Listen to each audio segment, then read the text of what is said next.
students, today we are going to see the next point from the chapter the crystalline state, that are the symmetry operations.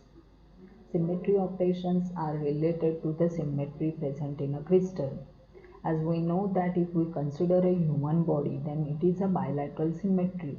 It means that from a center of a body of a human, there is one axis which is passing, and if we cut the human body along this line, then it will get distinguished or differentiated into two equal parts, and hence we are considering human body as a bilateral symmetry. Such type of symmetries are present in crystal also, and all these operations related to symmetry present in a crystal, they are named as symmetry operations. There exist certain operations which when operated on a given structure, the structure remains unchanged or invariant. Such operations are called symmetry operations, and the structure is said to have symmetry under such operations. There are different types of symmetry operations present in a crystal. These are translational symmetry, rotational symmetry, symmetry under reflection symmetry, and inversion symmetry, that is center of symmetry. Let's see what are these. Translational symmetry. We know that in a crystal there is a regular periodic alignment of atoms in three-dimensional space. Suppose I consider a two-dimensional crystal lattice, then its length is along x-axis is represented by A, and along y-axis it is represented by B. If I want to extend this crystal or this lattice, then I have to translate A along x-axis infinite times and B along y-axis infinite times, and such type of symmetry is called as translational symmetry. We can translate the entire crystal structure by translational operation. Then rotational symmetry. If we rotate the crystal to certain degree, then crystal will match with itself, and such type of symmetry present in a crystal is called as rotational symmetry. There are also reflection symmetries. It means that if we consider a plane and if we take the image of crystal along this plane, then crystal will match with itself, but it will be the mirror image of that crystal. It means that it will remain invariant, and such type of symmetry is called as reflection symmetry. Then there is one more symmetry, it is called as point symmetry, center symmetry, or center of inversion. In a crystal, such one center of inversion is present. Now symmetry elements. Let's define symmetry elements. The definite order arrangement of faces and edges of a crystal is known as symmetry elements. The main symmetry elements in crystalline solids are named as center of symmetry, axis of symmetry, and planes of symmetry. Let's consider center of symmetry first. This figure 4.30 shows us center of symmetry. Center of symmetry is a point which is located or present at the center of body of a crystal, such that if we draw a line passing through this point, then it will join similar points on crystal surface. Therefore, this is called as center of symmetry. It will divide the crystal into two parts along this line if we cut the crystal.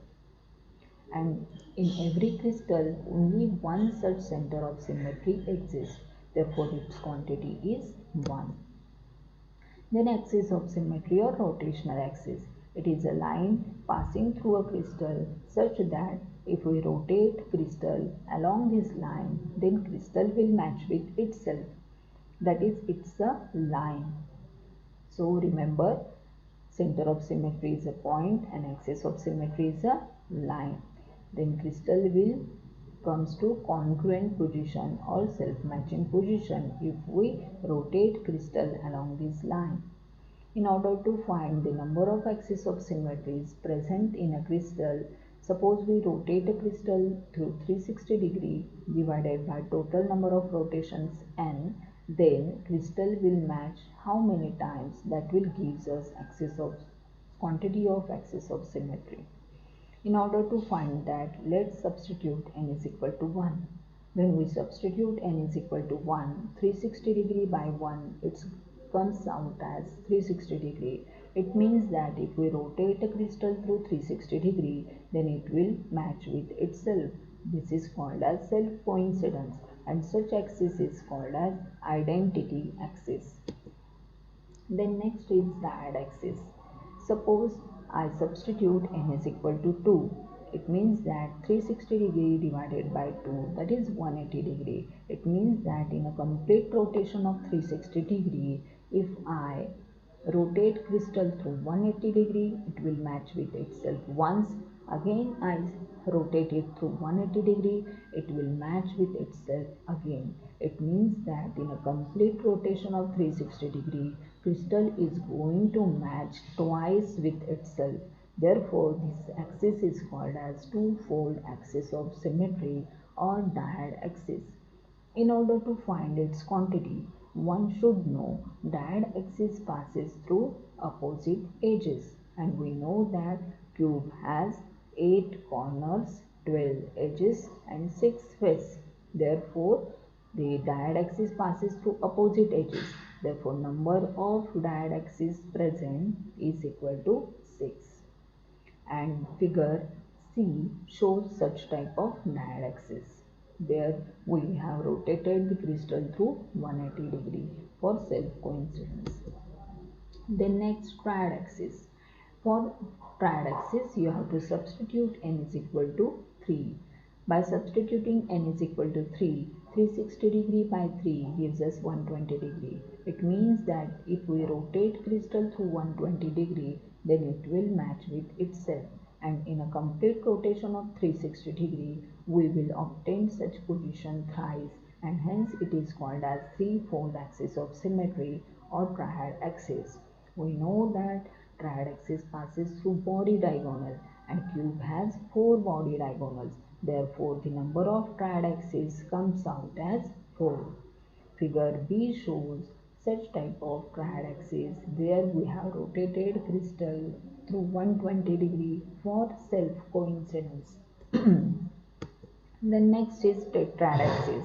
In order to find tetrad axis, let's rotate the crystal through 360 degree 4 times. It means that if we rotate the crystal, if we substitute n is equal to 4, that is, if we rotate the crystal through 90 degree, then it will self-match with itself or comes to congruent position 4 times. After each interval of 90 degree, it will match with itself, and hence such type of axis is called as fourfold axis of symmetry or tetrad axis.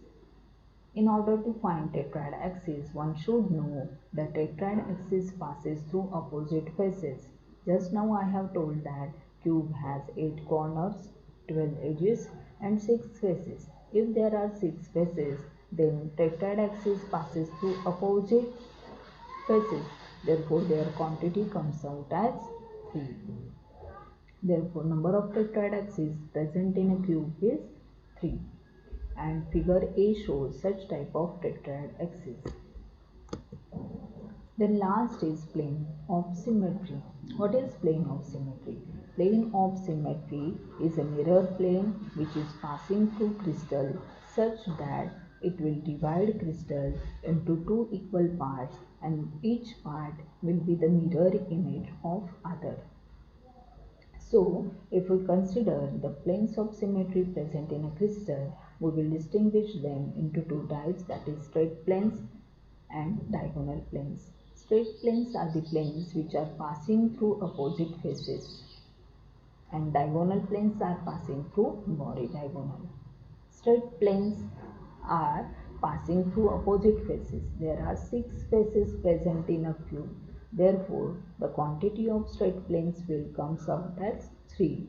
Therefore, cube has such 3 straight planes of symmetry. Then next, diagonal planes. In case of diagonal planes, and figure ABC shows these three planes, straight planes of symmetry present in a cube. In a figure 1, it is a plane passing through opposite faces vertically, horizontally, and this is also one of the session where we are getting a straight plane of symmetry. Then diagonal planes. The figure A, B, C, D, E, F, which is beneath of this figure, these are showing the diagonal planes of symmetry. They are passing through body diagonals. Therefore, in crystal, there are total 9 planes of symmetry. So, diagonal planes are 6 in number and straight planes are 3 in number. Total number of planes of symmetry are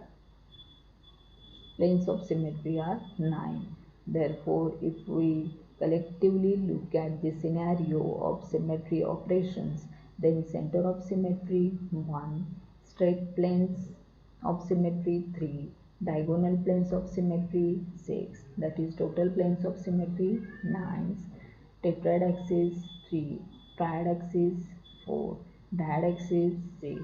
Therefore, cube has total 23 symmetry operations or elements. Thank you.